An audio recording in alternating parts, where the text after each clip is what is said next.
Hello guys, welcome to my blog. তা আজকে চলে এসেছি দুপুরের খাওয়া দাওয়ার ব্লগ নিয়ে। তা আজকে আমি কী খাচ্ছি বলো তো? পান্তা।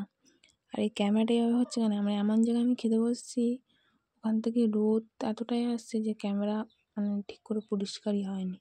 জানলার ফাঁক দিয়ে রোদ চলে আসছে। তাদের পান্তা খাওয়ার কারণ, শরীরটা আমার এত গরম হয়ে গেছে, তাই পান্তা, ঢ্যাঁড়স ভাজা আর মাছ ভাজা দিয়ে পান্তা খাচ্ছি। আর সঙ্গে টিভিও দেখছি। পিছনে দেখো কতটা রোদ, কোনো ক্যামেরা পরিষ্কারই আসছে না। যখন ভাবছি তখনই আসছে। আর সকাল থেকে আমার শরীরটাও খুব খারাপ, বারবার পায়খানা হচ্ছে।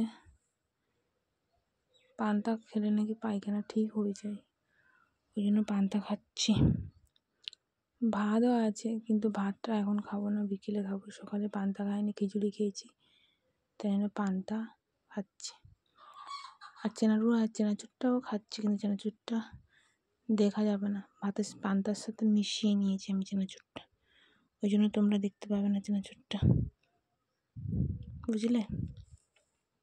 আর অতিরিক্ত গরমের সময় পান্তা পুষ্টি এত খাবার তো শরীর ভালো থাকবে।